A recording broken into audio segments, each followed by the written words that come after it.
കേന്ദ്ര സഹമന്ത്രി കൂടിയായ സുരേഷ് ഗോപിയുടെ പുതിയ ചിത്രം ജാനകി വേഴ്സസ് സ്റ്റേറ്റ് ഓഫ് കേരളയ്ക്ക് കേന്ദ്ര സർക്കാരിന് കീഴിലുള്ള സ്റ്റാറ്റ്യൂട്ടറി ബോഡിയായ CBFC അഥവാ central bureau of film certification red flag കാട്ടിയിരിക്കുകയാണ്. ചിത്രത്തിന്റെ ടൈറ്റിലിൽ തന്നെ ഉപയോഗിച്ചിട്ടുള്ള ജാനകി എന്ന പേരാണ് CBFCക്ക് അംഗീകരിക്കാൻ ബുദ്ധിമുട്ടായതെന്നാണ് അണിയറ പ്രവർത്തകർ നൽകുന്ന വിവരം. തലക്കെട്ട് മാത്രമല്ല, അതിക്രമത്തിനിരയാകുന്ന കേന്ദ്ര കഥാപാത്രത്തിന് നൽകിയ ജാനകി എന്ന പേര് തന്നെ ഒഴിവാക്കണമെന്നാണ് സിനിമയുടെ അണിയറ പ്രവർത്തകരോട് സെൻസർ ബോർഡ് വാക്കാൽ പറഞ്ഞിരിക്കുന്നത്. കാരണം വ്യക്തമാക്കിയിട്ടില്ലെങ്കിലും നിലവിൽ ചിത്രത്തിന് പ്രദർശന അനുമതി നൽകുന്ന സെൻസർ സർട്ടിഫിക്കറ്റ് നൽകിയിട്ടില്ല.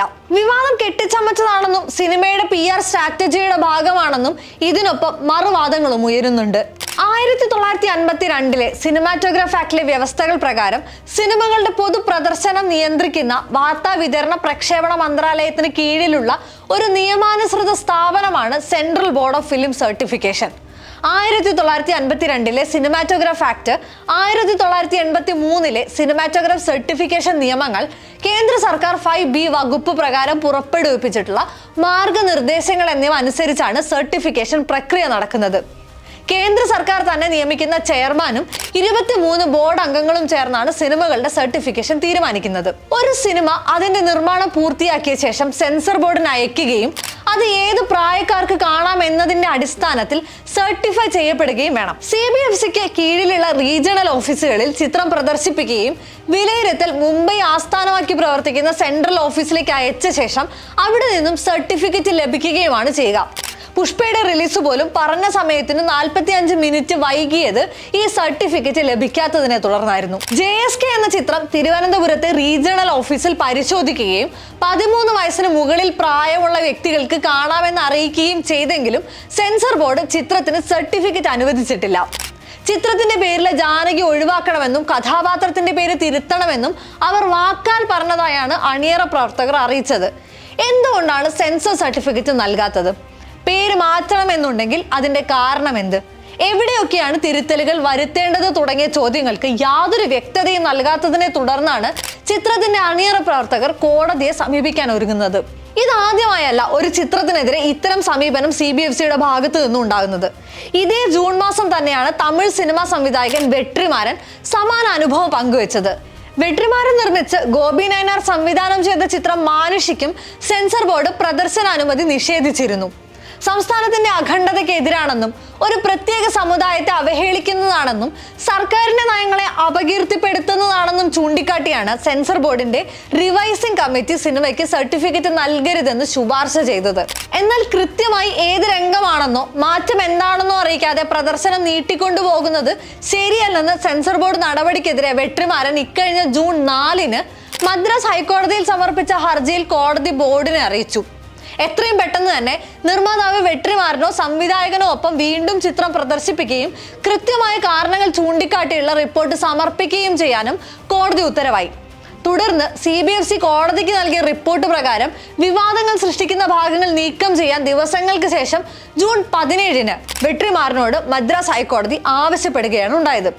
സിനിമാറ്റോഗ്രാഫ് ആക്ടിലെ വ്യവസ്ഥകൾക്ക് അനുസൃതമല്ല ബോർഡ് സ്വീകരിച്ച നടപടിക്രമമെന്ന് വാദിച്ച വെട്രിമാരൻ കോടതി നടപടി അംഗീകരിക്കുകയും അതേസമയം തന്റെ എതിർപ്പ് അറിയിക്കുകയും ചെയ്തിരുന്നു. തീവ്രവാദ ബന്ധം ചുമത്തി കസ്റ്റഡിയിലെടുക്കുന്ന മാനുഷി എന്ന സ്ത്രീ അനുഭവിക്കുന്ന പോലീസ് പീഡനങ്ങളാണ് ആൻഡ്രിയ നായികയായി എത്തിയ ചിത്രത്തിന്റെ ഇതിവൃത്തം. സമാന സ്വഭാവമുള്ള സന്തോഷ് എന്ന ചിത്രത്തിന് സെൻസർ ബോർഡ് വിധിച്ച വിധിയും അടുത്ത കാലങ്ങളിൽ സമൂഹം ചർച്ച ചെയ്തതാണ്. പോലീസ് അതിക്രമങ്ങളുള്ള ഭാഗങ്ങൾ പൂർണ്ണമായും ഒഴിവാക്കിയെങ്കിൽ മാത്രമേ ചിത്രം ഇന്ത്യയിൽ പ്രദർശിപ്പിക്കാനാകുന്നു എന്നാണ് ബോർഡ് കൈക്കൊണ്ട നിലപാട്. കേന്ദ്ര സർക്കാരിന് സവിശേഷ താല്പര്യമുള്ള രാജ്യത്ത് വിദ്വേഷം പരത്താൻ ഉതകുന്ന തരത്തിലുള്ള ഹിന്ദുത്വ പ്രൊപ്പഗാൻഡ ചിത്രങ്ങൾക്ക് യാതൊരു എതിർപ്പും കൂടാതെ സെൻസർ സർട്ടിഫിക്കറ്റ് നൽകുമ്പോൾ തന്നെ എതിർക്കപ്പെടേണ്ടതെന്ന് ഹിന്ദുത്വ സംഘങ്ങൾക്ക് തോന്നുന്ന ചിത്രങ്ങൾക്ക് സെൻസർ ബോർഡിന്റെ കത്രിക വീഴാറുണ്ടെന്നതാണ് ഇതിലെ വലിയ വിരോധാഭാസം. സിനിമയെ പരോക്ഷമായി ആക്രമിക്കാനുള്ള ടൂളായി central board of film certification പരിവർത്തിക്കുന്നു എന്ന ആക്ഷേപങ്ങൾ കഴിഞ്ഞ കുറെ കാലമായി നിലനിൽക്കുന്നുണ്ട്. പ്രത്യേകിച്ചും 2013 നവംബർ 15 പുറത്തിറങ്ങിയ സഞ്ജയ് ലീല ബൻസാലി ചിത്രം ഗൂരിയോം കി രാസ്ലീല രാംലീലയ്ക്ക് ശേഷം 2016 ജൂണിൽ പുറത്തിറങ്ങിയ ഉഡ്താ പഞ്ചാബ് എന്ന ചിത്രത്തിന് സെൻസർ ബോർഡ് നിർദ്ദേശിച്ചത് 94 കട്ടുകളും 13 മാറ്റങ്ങളുമാണ്. പുറമെ അഡൽട്ട് സർട്ടിഫിക്കേഷൻ കൂടെ നൽകിയ സെൻസർ ബോർഡിനെതിരെ സഹനിർമ്മാതാവ് കൂടിയായ അനുരാഗ് കശ്യപ് കോടതിയെ സമീപിച്ചിരുന്നു. അന്നത്തെ സെൻസർ ബോർഡ് മേധാവി പഹ്ലജ് നിഹ്ലാനിക്കെതിരെ രൂക്ഷമായ വിമർശനങ്ങളാണ് അനുരാഗ് കശ്യപ് ഉയർത്തിയത്. ഈ ലിസ്റ്റിലെ ഏറെ സെൻസേഷണൽ ആയ ചിത്രമായിരുന്നു 2017 ഡിസംബറിൽ റിലീസ് പ്രഖ്യാപിക്കുകയും CBFC സർട്ടിഫിക്കേഷൻ പ്രശ്നങ്ങൾ മൂലം 2018 ജനുവരിയിലേക്ക് പ്രദർശനം മാറ്റുകയും ചെയ്ത പത്മാവത്. പത്മാവതി എന്ന ചിത്രത്തിന്റെ പേര് പത്മാവത് എന്ന് തിരുത്തിയതിലുപരി ഗൂമർ എന്ന നൃത്തരംഗത്തിലും കോസ്റ്റ്യൂമിലും മാറ്റങ്ങൾ വരുത്താനായി ബോർഡ് ആവശ്യപ്പെട്ടിരുന്നു. നോ ഫാദേഴ്സ് ഇൻ കശ്മീർ എന്ന അശ്വിൻ കുമാർ ചിത്രത്തിന് A സർട്ടിഫിക്കറ്റ് നൽകിയതിനെതിരെയും ഇത്തരത്തിൽ ബോർഡിനെതിരെ വിമർശനം ഉണ്ടായിരുന്നു. യാതൊരു അഡൽ കണ്ടന്റും ഇല്ലാതെ എന്ന ചിത്രത്തിന് A സർട്ടിഫിക്കറ്റും സെന്റിമെന്റൽ സീനുകളുള്ള ഹൈദർ എന്ന ചിത്രത്തിന് US സർട്ടിഫിക്കറ്റും നൽകിയതിനെ ചോദ്യം ചെയ്ത് അശ്വിൻ കുമാർ രംഗത്ത് വന്നു. Lipstick under my Burkha, India's daughter, Vishwaroopam, sexy Durga തുടങ്ങി ഏറ്റവും റീസെന്റ് ഉദാഹരണമായ എമ്പുരാൻ അടക്കം CBFC കത്രിക വെച്ചത് നിരവധി ചിത്രങ്ങൾക്കാണ്. പത്മാവത്, രാംലീല എന്നിവയ്ക്ക് പുറമെ സെൻസർ ബോർഡ് പേര് തിരുത്തിയ ചിത്രങ്ങളാണ് സെക്സി ദുർഗ, ലക്ഷ്മി ബോംബ് തുടങ്ങിയവ. രാജീവ് രവി ചിത്രങ്ങളായ കമ്മട്ടിപ്പാടത്തിനും ഞാൻ സ്റ്റീവ് ലോപ്പസിനും അതിലെ അക്രമ രംഗങ്ങൾ ഒഴിവാക്കാനും വാക്കുകൾ മ്യൂട്ട് ചെയ്യാനും നിർദ്ദേശങ്ങൾ ഉണ്ടായിരുന്നു. മലയാള സിനിമയിലെ ഏറ്റവും നീണ്ട വെട്ടേറ്റ് വാങ്ങിയ ചിത്രം ഒരുപക്ഷെ അടിയന്തരാവസ്ഥ കാലത്ത് പുറത്തിറങ്ങിയ PA ബക്കറിന്റെ കബനി നദി ചുവന്നപ്പോഴായിരിക്കണം. 1800 അടി റീലുകളാണ് അന്ന് സെൻസർ ബോർഡ് വെട്ടിമാറ്റിയതെന്നാണ് പറയപ്പെടുന്നത്. പ്രദർശനത്തിന് തിയേറ്ററിലെത്തിയപ്പോൾ പോലീസും വെട്ടി. അന്ന് ചിത്രത്തിന്റെ നിർമ്മാതാവ് പ്രതികരിച്ചത്, തീവണ്ടി തട്ടി ചതഞ്ഞ ശരീരം പോസ്റ്റ്മോർട്ടം കഴിഞ്ഞ് തിരിച്ചു കിട്ടിയാൽ പോലും അതിന് ഇതിനേക്കാൾ രൂപം കാണുമെന്നാണ്. അടിയന്തരാവസ്ഥ സിനിമയിൽ നടത്തിയ ശസ്ത്രക്രിയയാണ് കബനി നദിയെങ്കിൽ ഈ നീണ്ട നിര ചിത്രങ്ങളെയും അതിലെ സെൻസർ ബോർഡ് കട്ടുകളെയും എന്ത് വിളിക്കേണ്ടി വരും? ഒരു സിനിമയിലെ കഥാപാത്രത്തിന്റെ പേരിന് രാമപത്നി സീതാദേവിയുടെ അപരനാമമാണ് നൽകിയതെന്ന് പറഞ്ഞ് കഥാപാത്രത്തിന്റെ പേര് തന്നെ മാറ്റിയ ശേഷമേ പ്രദർശനത്തിന് അനുവാദം മൂളൂ എന്ന നയത്തെ എന്ത് വിളിക്കേണ്ടി വരും? ഇതിലൊക്കെ താൻ നിസ്സഹായനാണെന്ന കേന്ദ്രമന്ത്രി കൂടിയായ അഭിനേതാവിന്റെ വാക്കുകളെ അങ്ങനെ അങ്ങ് വിശ്വസിക്കാൻ കഴിയുമോ? അതുകൊണ്ട് തന്നെ അണിയറ പ്രവർത്തകർ നൽകുന്ന വിശദീകരണത്തിലും ചില പൊരുത്തക്കേടുകൾ മുഴച്ചു നിൽക്കുന്നുണ്ട്.